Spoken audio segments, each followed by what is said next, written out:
Gospel Game Show. My name is Ziggy, and I am your host.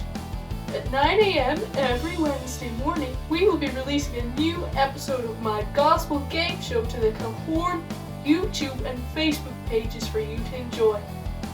But what is my Gospel Game Show, I hear you ask? Well, it's very simple. Every week, a different contestant will come on to the game show and listen to a Bible story. But there's a twist. The Bible story will not include the character's name. The contestants have to work out who the story is about with you, the boys and girls at home, and work out how the character tells us more about Jesus. But I've done enough talking. It's time to meet our first contestant! Hello and welcome to my Gospel Game Show. What is your name and where are you from? My name is Rachel and I'm from the countryside near Kilkeen. Excellent. Well, I'm sure all the boys and girls at home would love to get to know you some more. So let's play a very quick game and learn a bit more about you. Would you rather have fingers for toes or toes for fingers? I would rather have fingers for toes because then you would basically have 4 hands. Interesting. Would you rather eat a McDonald's or a KFC? Oh, I think a KFC. I like their gravy. That's interesting. Well, I'm sure all of the boys and girls at home would love to get to know you some more. But as you know, you aren't just here to answer these questions. You're here to compete on my Gospel Game Show. Yep. Listen very carefully to this story and see if you can work out which Bible character I'm talking about. Oh. Boys and girls at home, see if you can guess it quicker than Rachel. This story comes from God's Word, the Bible. I won't tell you what book it's from because it might give it away. Our character today was very smart and very handsome, and so he was selected by the king Nebuchadnezzar, who said, "You may come and live in my huge kingdom of Babylon and learn to read and write the Babylonian language." Our character was given a new name along with 3 of his friends. His friends were called Shadrach, Hello. Meshach, Hello. and Abednego. Hello. The king gave an order that our character and his 3 friends had to eat his food and wine from his palace. But this food was not pleasing to God, and so the 3 friends said, We will not eat your food because we want to follow God. Feed us on vegetables. The king's official agreed and gave our character and his friends 10 days. At the end of those 10 days of eating vegetables, if they weren't strong, then they were in trouble. But God gave our character and his friends strength. They were stronger than anyone else in the whole kingdom and were given high positions in the king's palace. God also gave our character and his friends lots of knowledge and skills that were really useful. But our character had one special skill that was going to prove super helpful. He could interpret the meaning of dreams. One night, the king was all tucked up in his bed when suddenly he started to have a very strange dream.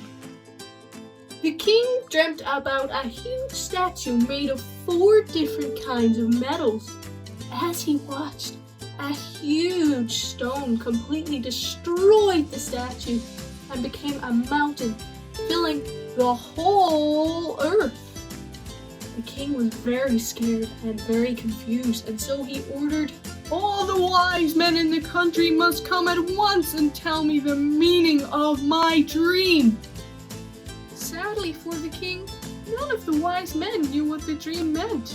I am sorry, Your Highness, but I do not know what your dream means. No one, apart from our character.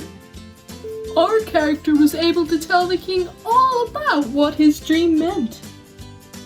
Our character's story tells us more about when he was brave and he stood up for God, not worshipping anything else, even if it meant he would be thrown into a pit with some dangerous animals. I think I know the answer. Is it the story of Daniel? It is! Excellent Yes! job! And this story comes from the Book of Daniel.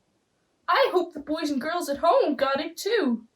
Now, can you tell me how this story tells us about Jesus?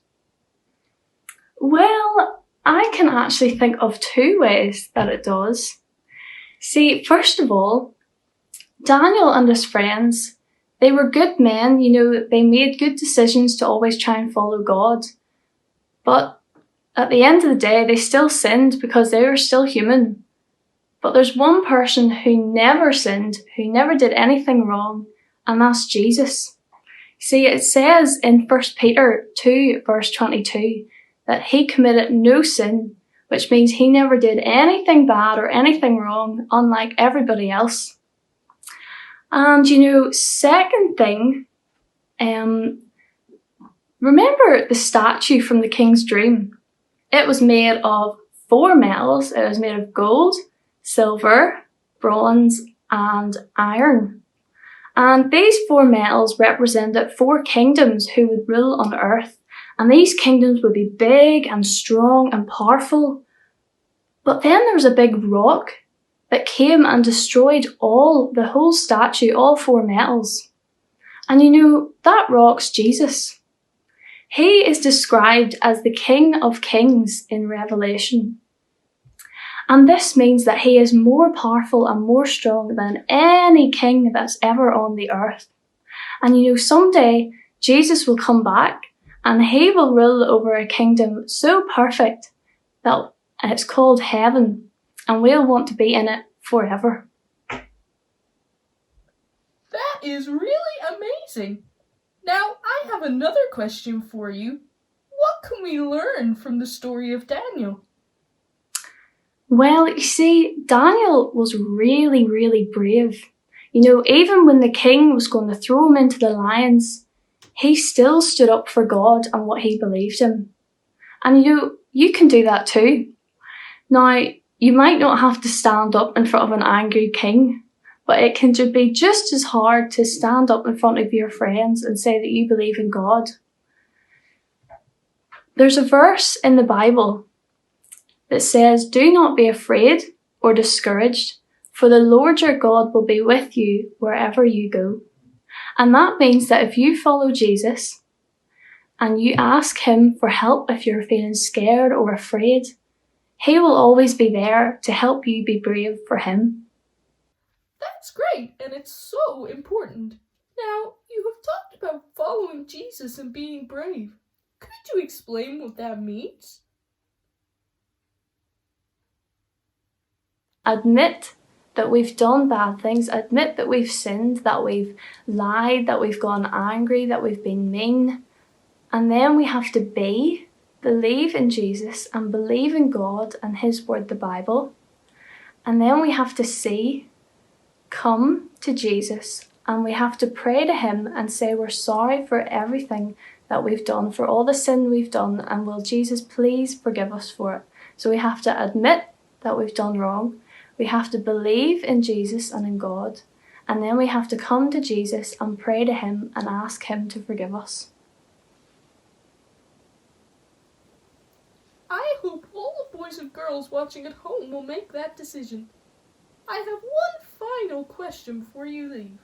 Have you got any advice for the boys and girls from the story of Daniel that if you could go back to being a child, you would tell yourself?